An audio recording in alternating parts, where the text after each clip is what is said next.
I guess we'll start with Coach Jackson and some opening thoughts. And Jeff, you've been doing this a long time and been here a lot. It's old hat, right? You guys keep saying I've been doing this for a long time. I don't like opening statements, so. You don't? Okay. Yeah, you want to go just right to say what you're going to have to dinner tonight? We're excited to be here. Excited to be here. Okay, good. We got that out of the way. Questions? He doesn't like opening statements. That's beautiful, isn't it? Yeah, we'll just roll with it. What do we have for questions? Anybody? Okay, right back over here.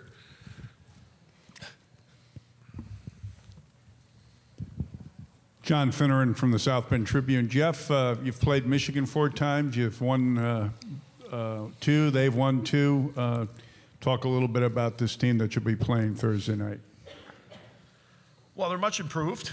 I mean, they've grown a lot over the the last several months. I mean, it takes. I remember when I took over Notre Dame, it took us half a year to get our culture in place, to get our system in place, to figure out what players we had, and they had to figure me out. And I'm sure the same thing happened to Mel this year. But I saw from January to a month later when we played them, I saw them better than they were earlier. And I think that he's done an incredible job this year, and that that program's back on the rise. I mean, they had a great coach for a number of years in Red Berenson, and it was like an easy transition for Mel since he worked for Red all those years. But it was a fresh face, a new staff for the most part, and and those kids really grew as a team. So. They've been one of the best offensive teams in the country in the second half, and their goaltenders, certainly solidified their game in the second half as well. So, all in all, I mean, they're as good a team as there's left playing. So, we'll be more than have our hands full. Chip Scoggins, Star Tribune here in Minneapolis. Jordan, knowing this event was here in your hometown, how much has this kind of been in the back of your mind for your senior season? And then also your consecutive game streak, how much does that mean to you? Yeah, it was definitely in the back of my mind coming in here at the beginning of the year. I mean, any Frozen Four is extremely special, but knowing it's in St. Paul, that kind of meant a little more to me. And then the consecutive games, I think that's a big attribute to our trainer and strength program. They've done a really good job of building up the muscles, doing a lot of stuff to make sure that you don't get injured. So I think that mainly goes to him. Okay, back here. I mean, we might as well take a question from Neil Kepke. It's his 40th Frozen Four. He's the dean of the press corps. Neil, 40th Frozen Four. 40, that's right. This is for Cale. Cale, when you look back at last season, what's the big takeaway you took from sitting on the bench, watching and learning in practice? And then what was your mindset coming in at the start of September, knowing that you had a good chance at the #1 job? Yeah, sitting in behind Cal Pearson, a world-class goalie like him, I knew it was going to be a great opportunity for me to just soak in as much knowledge about the game on and off the ice. So I think I developed as much on the ice as off the ice, learning from him as being the captain as well. So he definitely kind of took me under his wing, and then going into this year, I knew that I'd have a great opportunity to battle for a starting position with the 2 freshmen coming in, and that it would be a healthy competition for all of us, and we all just push each other each day. So it's been a great ride so far. Further questions? Okay, right here, sir. Randy Johnson, Minneapolis Star Tribune. Jordan, being with 3 Big Ten teams in the Frozen Four, what does that mean to you in the conference? And you get to take a lot of pride in that. Yeah, it says a lot for the conference. We've experienced it every game this year. No matter who we were playing in conference, it's a really tough series. And we had a lot of success in the first half against all the teams, and it kind of proved the second half where all the weekends seemed like they were being split. So there's not a bad team in the Big Ten, and I think it shows right now with 3 out of the 4 in the Frozen Four right now. John Finneran, South Bend Tribune. Jake, you played Michigan 4 times. They're the only team that's beaten you twice. What makes them so difficult to play against, particularly the way they have an ability to block shots? Yeah, I think obviously the blocking shots is a big thing to their game, and I think when we've played them and done well, we've done a good job of getting to their net and also shutting down some of their top offensive players. And when we've lost to them, we've had troubles getting pucks to net and getting to that net. They've got a goalie that's doing really well right now. So getting to that net's going to be crucial for us. All right. Who else did I have a hand up? Somebody miss it? Okay. Jeff? Jeff Cox with the New England Hockey Journal. Coach, Cal Burke last year I think had 3 goals. He's got 13 this year. What's gone into his development and what's helped him, improve his production this year? Well, Cal's been a key guy for us as far as every aspect of the game, 5-on-5, special teams. I think a lot of it has to do with his skating and tenacity. He plays hard and he's hard to play against, and that's a nice combination. I think one of the big keys for us too is a year ago at this time he was hurt. Staying healthy is an important part of being successful too, and he's had a pretty close to injury-free season, which has really allowed him to gain more confidence in his game. And I think that we knew he was a good offensive player. I think that he had a stretch where he was scoring some key goals for us in the middle of the season, and that's kind of been like a number of our guys, is that you never know on a given night who's going to score the key goal, and Cal's been one of those guys. But it's more about his total game, because he plays a 200-foot game, and he gives us a lot of quality minutes on special teams. Christopher? This is for Jordan and Could you Jake. introduce yourself, Oh, please? sorry. Chris Peters, ESPN.com. Jordan and Jake, just kind of wondering, what are the differences playing in front of Cale compared to Cal last year? And when did you guys kind of get a sense of what he was going to be capable of, and kind of finding that confidence in him as your #1 goalie? Jordan? They have a lot of the same characteristics, obviously. They're both really confident, pretty calm guys. Main difference, I guess I'd say Cal was a lefty, or Cal's a righty, Cal's a lefty. But yeah, they're both really calm, stay really composed back there, so there hasn't been too much of a transition for us. Jake? Yeah, I'd probably second that. I don't think there's many differences between the two. I think for Cale, just learning from Cal last year has really helped him out, and like Jordan said, they're just both confident and calm guys, and I think going into this year, it might have been a question of who's going to be the starting guy, but there was no question from the team who was going to, one of those guys was going to step up, or both of them, and Cale's done an unbelievable job and really helped lead this team. How's the locker room, boys? How's the locker room, all right? You guys got the big locker room, don't you? Yeah. Oh, yeah. Very cool. Yeah, nice. Yeah, good. It's not as nice as ours, though. Not as nice as Notre Dame's. Nice. Chad Greff with The Athletic. Coach, you guys have obviously gone through a change in conferences. What has that process been like, and has anything surprised you about the Big Ten hockey, or what do you make about Big Ten hockey? I've been asked that a lot. I mean, first and foremost is like, we were a real good member and very proud member of Hockey East, and they gave us a home for 4 years, and it was a tremendous conference for us. I still feel that way. I think all along, from their perspective and our perspective, in many ways, it was challenging. Because I know that I was talking to Nate Lehman just last week, and we were talking about, we had several instances where we got stranded out east because of weather. But I forgot to remember that there was a lot of teams that were at our place that got stranded going back home or getting out to our place. So just from a geographical perspective, it made a lot of sense. And from a program perspective, it's made a huge difference in, I think, the excitement level about our program, because now, with much respect for all the programs in Hockey East, I mean, outside of Boston College, our fans probably didn't know a lot of those schools.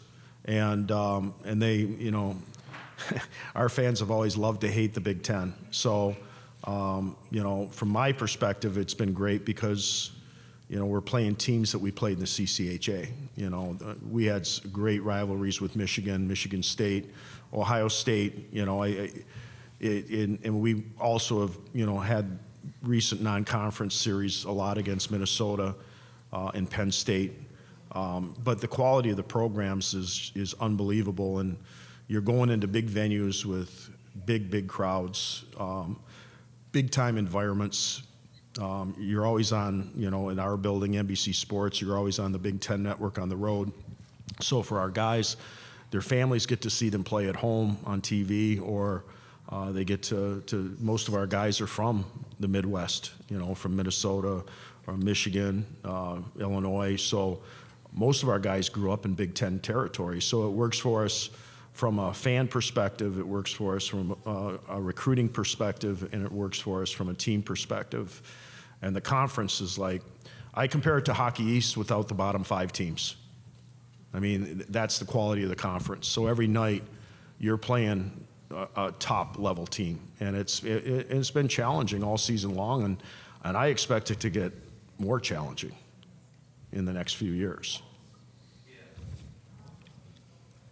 Okay. John? Could you identify yourself again for the transcript? Thanks. John Finneran, South Bend Tribune. Could you guys tell me, you've had a 16-game winning streak and all the things that you've accomplished this year. How do you guys stay loose? And who's the loosest person in the locker room? Jordan. Outside of me. I mean, yeah, we had a 16-game win streak, but I don't know if you ask guys, a lot of them probably wouldn't even know how many games we won in a row. We got a team who just loves to play hockey, loves coming to the rink, working hard, and having fun. So, I mean, it was a great win streak, but we were just having fun and working hard in the process. Jake, who's the loosest in the locker room? Who's the loosest? Is that the question, John? Yeah. Yeah, I think we'd all probably agree that Bo Brower's the loosest, and he's the loudest and most energetic, and he's just fun to be around. And I think it's good before games just getting guys loose and talking, and Bo does a good job of that, getting everyone's voices heard, and I think that's been a big reason for our success this year. Cale, what do you think? It's on everything? Yeah, just whatever you got, sure. Yeah, I think definitely throughout the 16-game win streak, it wasn't more about the streak, it was more about just coming to the rink every day with the mindset of getting better and sticking to the process. So it was awesome to get those results then, but I think the bigger picture was just preparing ourselves for kind of this final test, final weekend that we're here at. So we definitely wouldn't be here where we are without that weekend, or that streak that we were on, but we just kind of stuck to the process throughout the whole time there. Loosest in the locker room? Yeah, definitely Bo. He's Bo. He's a good time. Coach? What's that? Is that true? Is he the loosest? Yeah. I'd say that's accurate. Yeah, okay. He trumps you? Yeah, in a big way. All right. Neil? Yeah, Neil Kepke, MSUSpartans.com. This is for Coach Jackson. Jeff, in the 80s and 90s, you took 3 teams to the NCAA tournament at Lake Superior. 1 as an assistant and 2 as a head coach. Are there any differences in preparing a team now in this age of college hockey than it was then for a Frozen Four? Yeah, I think it's much more challenging today than it was then. I mean, not that it was easy then. I mean, there was great programs, great teams back in the 90s. But it was much different because, I mean, the recruiting landscape has changed so dramatically. So many, I mean, you've got every program. Back in those days, like when I was at Lake State originally, we had 1 assistant. Now everybody's got 2 assistants, everybody's on the road. Recruiting has become a lot more challenging. And then you have the other aspect of it where you have a lot of attrition, with the National Hockey League, signing players before they're seniors. So, and that creates a lot more balance in college hockey. I mean, there's a lot of programs out there that were like my Lake State team that recruit 20-year-old freshmen, and that's fine because we did it at Lake State all the time because it creates balance. And then you got programs that are, more recruiting the top young kids, and it creates balance because those top young kids generally don't stay for 4 years. They're there for maybe 2-3 years and they're gone. So, we're fortunate, this year that we actually have some quality players that are seniors. I mean, that's a rarity in today's game. And when you get them like Will Butcher last year, I mean, you get players of that caliber that stick around for 4 years. It's a positive for a program. And frankly, I think it's a positive for the player. Getting their degree is there's a lot of value to that. They still have a lot of time to go and play pro hockey. But to me, there's, a 4-year player That's the olden days, and I miss those days, you know, because I think that there's something to be said for. I would bet both these two guys here wouldn't trade this year for anything, because it's the best year of your life, especially when you get to be part of a great team. That was an excellent question, Neil. Very good question. Always Yep. by Neil. Yeah, I know. Always by Neil. You guys know what's her name? I can't say her name. You guys probably can. She hit the game-winning shot Sunday night, Easter Sunday. You know, they won the national. Do you see her on campus, or do you know her? Yeah, I'm actually in a group project with her. Really? Yeah. Awesome. I'd let her do the finish. Yeah. She can do the conclusion. Yeah. Oh, cool. Fun. All right. What else we have? Yes, sir. Lone person in a white shirt. Like it. Drew Clausen, U.S. College Hockey Online. Coach Andrew Ogilvy enjoyed a nice breakout season last year. This year, he moves positions to center, misses a couple games with injury, but still ends up with some pretty respectable numbers. What can you say about, one, how he handled the move to center, and two, what he brings to the team in general? You know, I think he likes playing center. That was part of the reason. Plus, you know, for offensive depth, I mean, he had been playing with Jake on right wing. But I think for offensive depth, we needed Andrew to play center. But I think in some ways he's better on the wing because he gets to utilize his speed a little bit more. Because last year playing wing, you'd see him on a stretch pass from Jordan get a breakaway and score a big goal, you know, and he doesn't get to do that when he's playing down low on the breakout or defensively. And but I mean, he's a responsible player at center, so he does a great job in that aspect. But with his skating and his puck skills, I mean, he's got a lot of positive attributes, and you know, he does a great job on our penalty kill. He's a key guy on the power play. But you know, I think that, you know, being a captain this year was important too. You know, the transition into a leadership role. He's a mature kid. And, you know, he's had a good year for us, maybe not to the same level last year, but I don't think, you know, playing with Anders Bjork probably helped him a bit point-wise last year as well. But, you know, he's certainly a guy that can change a game with his skill and ability. Any other questions for the players? Are you guys all good? Okay. If not, we'll let the guys, you can go. You can certainly stay if you want. But we'll finish up with your questions for Coach Jackson if we have any more, if we run the gamut. Okay. Perfect. Eric Vigo with The Athletic. The Big Ten was a pretty offensive league last year, and you've been known for having a good defensive structure with your program. That seems to have rubbed off on the other two Big Ten teams that are here. What have you noticed about the job Mel and Steve had done with their programs? Yeah, it's a good point. I mean, I think Steve was heading in that direction anyways. It had nothing to do with us. But, you know, I think that, you know, everybody talks about us structurally and defensively in that. You know, we use a lot of the same system. You know, we copycat a lot of teams that we have relationships with the coaches.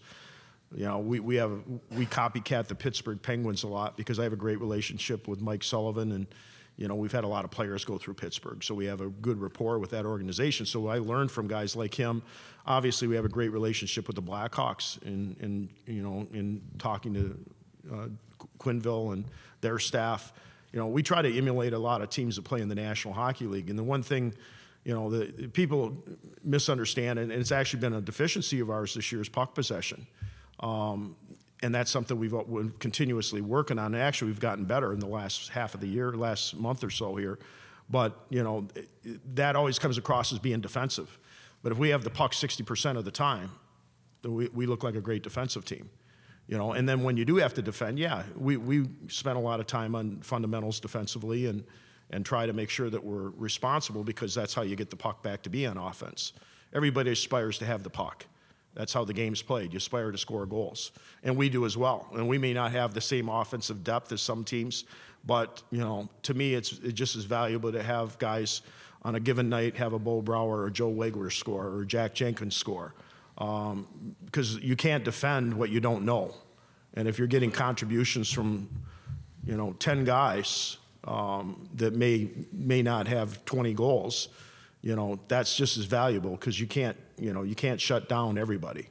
So for me, You know, we're proud of the way we play the game. We try to emulate the way the game's played at the highest levels, and I think that, you know, better answer your question is I think that, you know, Ohio State's certainly one of the hardest teams to play against that we've played against all year, and Michigan has become that way. And, you know, and they're both very good transition teams, and that's because they defend so well. You know, they both play a very similar system to us in the neutral zone, which is, you know, we've played that system for a long time. Mel plays it a little bit different than Steve. Steve plays it very similar to us in a big way. You know, it's more of a 1-3-1 or a 1-1-3, depending on how you look at it. And it's really a matter of trying to protect the guts of the ice. So, you know, that's where I think all three teams are very good at that. You know, they're all good at controlling the middle of the ice defensively. And that's, you know, that's how you generally have success on transition as well. Notre Dame in the Frozen Four, the fourth time, all under Coach Jackson. Further questions? Yep. Coach Jack Hettinger from USCHO. Just wanted to ask you a little bit about, I know the guys talked about it a little bit, about Cale coming in and securing that #1 spot after sitting on the bench last year for most of the year for Cal. What's it been like watching him progress, and did you know what you had coming into the season? Well, we recruited Cale to be our heir apparent to Cal 2 years ago, and, you know, I'm not sure that I expected him to play at the level he's playing at this year, but, you know, all the credit goes to him, because if it wasn't for last year, I'm not sure he'd be where he is this year. And I'm talking about in today's game with teenagers or young men, is like if they're not playing, they're usually not happy, and they're not fun to be around. But Cale was awesome last year. His attitude, his work ethic, I mean, he's getting what he earned, you know. And I think because he had the right mindset, the right attitude, and like he said, he became friends with Cal. He wasn't an enemy to Cal as his partner, and he learned from Cal. I think they learned from each other, frankly. But and I know they still communicate, and, you know, I'm still close to Cal as well. I'm the every other year resident goalie guy, so when I can't get a volunteer coach that has goaltending background, but you know, and that a lot of credit goes to our volunteer coach Zach Sizek too, that's done a great job with Cale. Babysat him all season long, you know, and he's a bright young goalie guy, so. That's certainly been beneficial to Cale as well. And that's going to kill me too, Cales and Cams. What else do you have for Coach Jackson? Anything? Are we good? All right. Jeff, thanks very much. Best of luck. Thank you, Dave.